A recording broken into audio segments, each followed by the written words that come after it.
All right, what's up, everyone?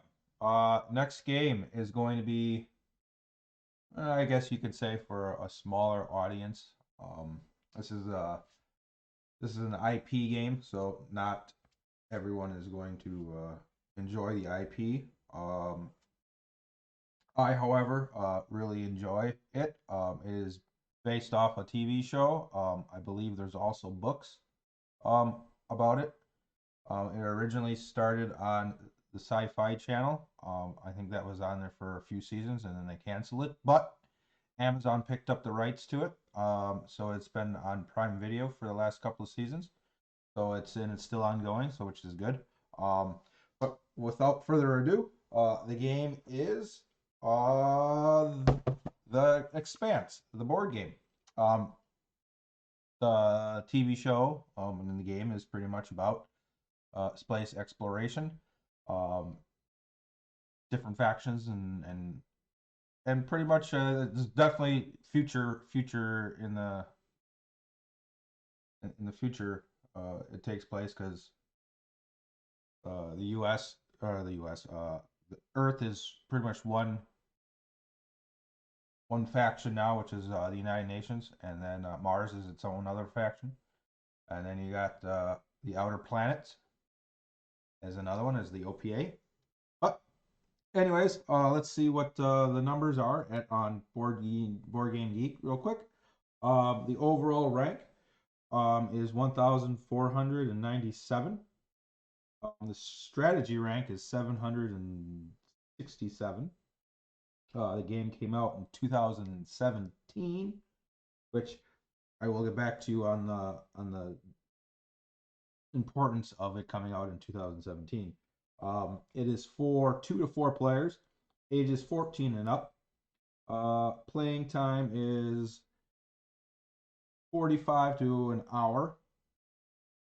Obviously, the more players you play with, the higher the amount it's going to be closer to the hour. And the weight is a 2.72 out of 5. So this is a middleweight, pretty much middleweight game. Um, Still not super hard to learn. But anyways, back to with it being out in 2017. So that means this is going to be based off different characters in the show and in the books. So with it being in 2017, I think that was after the first year it was out, possibly the second year. I don't know exactly when the initial year was when the first season came out. So characters that have come after season 1 or 2, in the later seasons when Amazon has had the rights to it, won't be in this game. So it's only characters that were originally in the first 1 or 2 seasons. So keep that in mind. So if you have people that you really really like that came in after those couple of seasons, they probably will not be in this game. All right, further ado, let's open it up. Like I said, it's a 2 to 4 player game, so you're going to have 4 different factions. Um, you have this is, I think this is, oh yeah, this is I'll say that in the last one. So this is the white is the OPA, which is the Outer Planet Alliance, and then you have blue, which is the UN, which is Earth, and then you have Mars. And then the last faction is Protogen. Now, Protogen is more like a company or an organization that do bad things for the most part. So those are the 4 different factions that you can play with. And then you got some cards of the different people and stuff that are in the show. I do have an expansion to the game that I already have in the box here. And then you have your player cards or your player sheets for each faction. You got, like I said, you got Mars, OPA, Protogen, and the United Nations, which is Earth. And then this last card is whoever is in last place after each round gets this, which is the Rosinante. Okay. Now everybody knows the Rosinante. These are the main characters of the show. So whoever ends up being in last place per round gets the Rosinante, which is going to help them do things. Um, so it gives them a little bit of a bump of not being in last place anymore. And like I said, and Rosinante is they're not alliance to a certain faction. They will go wherever things need to be helped with. So it's more of like they're like mercenaries for the most part. But like I said, to be in charge of the Rosinante or the Rosie is for short. Whoever's in last place will get the Rosinante. And like I said, you got all the main characters that are part of the Rosinante. You got Holden, you got Naomi, you got Alex, and you got Amos. So which are even. And then you got the player board. This player board is not the original player board. I'm not gonna lie, the original player board for the game is pretty bland. There's really no color to it for the most part. Um, this player board came in one of the expansions, so it is a little bit more colorful and it's more pleasing to the eyes than just the basic board game board that came with it. Like I said, it's got a lot more colors for it. The actual planets are actually colored. The other ones don't have the color in it. You got the sun in the end there. You don't have that. It wasn't there, and you got all the different stars. Um, but for the most part, the other thing is pretty much the same. You got the CP track or your victory points that go around the board. Obviously, whoever has the most points at the end of the game will win. And then you got it's the card drafting phase of the game. Is the cards will be placed in these tiers right here. The one that's all the way on top here or to the leftmost, if we're depending on or the rightmost or wherever you're sitting around the table. As you can see, is 0, and then this is will take 1 uh, CP points. So each time that you would take a card from one of these, you would subtract your CP points.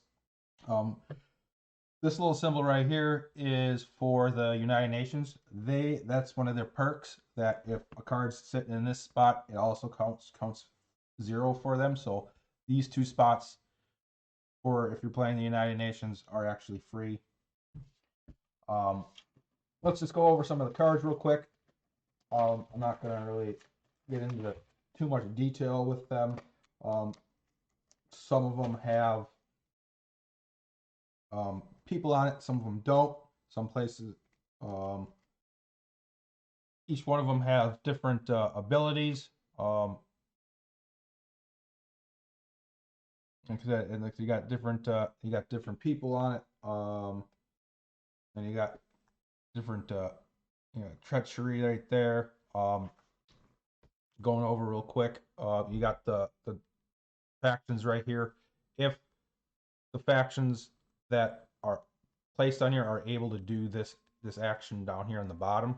Let's say like this one's got the United Nations, OPA, and the Protogen. It doesn't have Mars, so if you were playing Mars, you can't do. I mean, I'm pretty sure you can't do this action down here. All you would be able to do is use it for the 8P points up there. But if you would use this as the Mars for the AP points, all these other factions would be able to use this um, action when you play. So just be aware of that. What else? Let's go through now. Oh, here you got Detective Miller. He's pretty cool. So you got all different characters that are part of the series.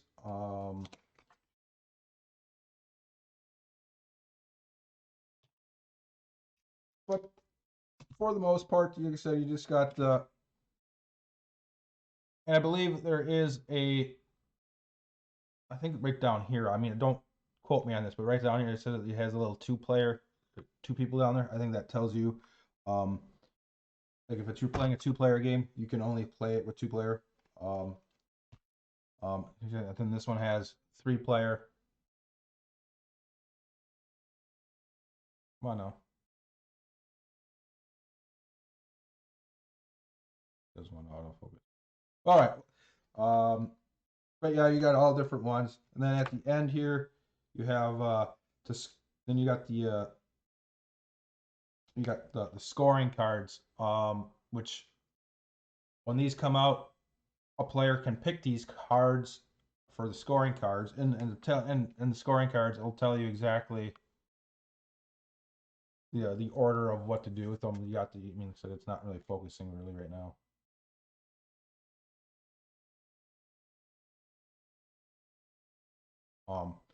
But these will come out, and then a player can pick those cards, and that's how you score points. And you got 1, 2, 3. And then you got 1, 2, 3, 4, 5. You got six scoring phases. After the sixth scoring phase, that's when the game ends. But yeah, that's pretty much the gist of the game. It's more of an area control game. So what you do is when you have ships and stuff that you can go to all these different planets. You got the regions.